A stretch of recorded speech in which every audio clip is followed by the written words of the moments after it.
Olá, graça e paz. Bom dia. Que Deus te abençoe. Eu quero desejar a você um feliz ano novo. Estamos iniciando 2021 debaixo da potente mão de Deus. E eu tenho certeza que Deus ele vai marcar a sua vida com grandes milagres. Eu quero iniciar esse ano trazendo a você uma palavra de reflexão. Está registrado no livro de Jeremias, capítulo de número 17.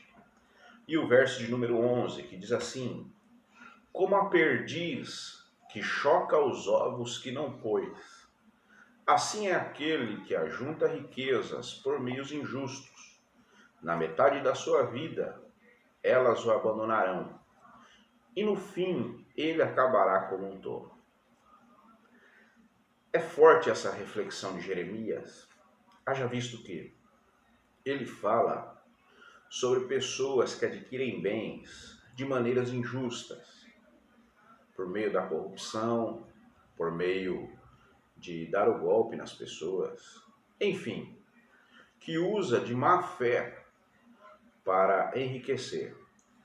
Mas eu quero me ater aqui à primeira frase do texto, que diz assim: Como a perdiz que choca os ovos que ela não pôs. E eu, analisando aqui, a perdiz, ela é um pássaro que bota ovos em lugares aleatórios. Põe um ovo aqui, outro lá, outro mais longe. Enfim, vai pondo ovos em lugares aleatórios. Põe um ovo, anda um pouco, bota outro ovo. Enfim. E quando ela vai trazer os ovos de novo para o seu ninho, para chocar, ela fica perdida, tentando se lembrar aonde é que ela botou os ovos.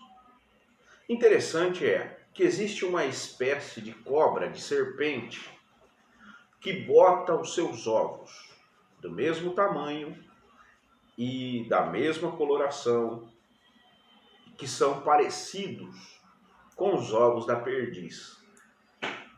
E do mesmo jeito que a perdiz bota os ovos em lugares aleatórios, essa serpente também coloca os ovos em lugares aleatórios.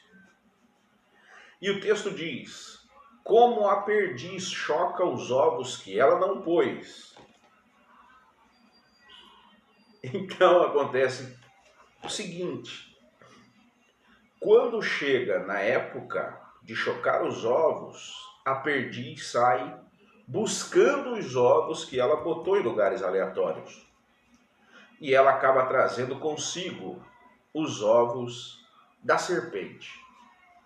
E acaba chocando, na esperança de ter um filhote de pássaro, de perdiz, ela acaba chocando uma serpente. E na medida que esses ovos vão se abrindo e os filhotes vão saindo, a perdiz acaba sendo comida, ou picada, ou morta pelos ovos que ela chocou. Note, nós vivemos a vida e vamos fazendo planos, sonhamos coisas, conversamos com pessoas, lançamos palavras ao vento. Os nossos sonhos estão aleatórios. Fazemos promessas durante o início do ano que não temos nem um planejamento, nem condições, nem habilidades para fazer com que se cumpram essas promessas. E vamos lançando isso. Um sonho aqui, uma palavra ali, outra coisa aqui. E nós planejamos que na hora de juntar tudo isso em um lugar só, vai dar certo. E é aí que nós somos enganados pela serpente.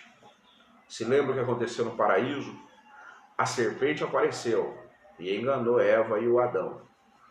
E quando nós saímos reunindo os sonhos, as palavras, os projetos que nós lançamos de forma aleatória. E quando colocamos no ninho, nós acabamos chocando coisas que nós não planejamos. Acabamos gerando sonhos que não eram nossos. Acabamos colocando em prática os planos que não eram nossos. E é isso que acontece com esse pássaro. Ele bota ovos em lugares aleatórios. E quando chega a época de chocar esses ovos, na mente dele está: eu vou dar à luz, eu vou trazer à vida filhotes que vão dar continuidade naquilo que eu estou fazendo, ou vou trazer à vida filhotes lindos que vão se parecer comigo. Enfim, eu não sei como funciona a mente de um pássaro, mas mais ou menos assim. E nós, quando colocamos esses sonhos, essas palavras, esses projetos reunidos em um lugar só, nós acabamos chocando algumas frustrações. Acabamos de gerar sonhos que não eram sonhos nossos. Acabamos de dar a vida a projetos que não eram nossos. E aí vem projetos de frustração, sonhos que não são nossos, coisas que não eram para acontecer e acabam acontecendo, situações que a gente passa a viver que não estavam nos nossos planos. Então, para ter uma vida pautada naquilo que a Bíblia está dizendo, vamos pensar melhor a respeito dos nossos sonhos. Comece a escrever algo novo na sua vida. Tenha em mente que você não pode chocar ovos de serpente e ser comido pelos seus próprios sonhos. Passe a sonhar aquilo que Deus sonhou no coração dele para a sua vida. A Bíblia diz, no livro de Provérbios, aquilo que o homem pensa a respeito de si, isso se torna realidade. Isso ele é. Então inicie esse ano com o pensamento de que todos os planos de Deus vão dar certo na sua vida. Tudo aquilo que você sonhou para a sua história vai acontecer. Coloque Deus em primeiro plano na sua vida. Coloque o propósito de Deus em primeiro plano. E você vai chocar os ovos e os sonhos que você sonhou e que Deus sonhou para a sua vida. As serpentes não vão te enganar no meio do caminho. Os ovos até podem ser parecidos, os sonhos podem ser parecidos, as ideias podem ser parecidas, mas isso não vai enganar e não vai roubar o plano de Deus para a sua história. Eu desejo que nesse ano você não choque ovos de serpente, você venha colocar para a vida os sonhos que Deus sonhou, a vontade de Deus na sua vida e que o plano de Deus se torne uma realidade sobre você, sobre a sua casa e sobre a sua família. Fique esperto com quem você compartilha os seus sonhos. Não saia fazendo os seus planos de forma aleatória e lançando os seus sonhos em todo canto, porque você pode ser enganado no meio do caminho. Coloque tudo isso diante de Deus e Deus vai fazer com que a sua vida se torne uma referência para a vida dos demais. Que Deus te abençoe. Amanhã nós temos mais um devocional e eu quero compartilhar com você ao longo desse tempo mensagens que vão edificar a sua vida. Se fizer sentido para você, compartilhe com alguém e eu desejo que Deus te abençoe. Um abraço, fica na paz.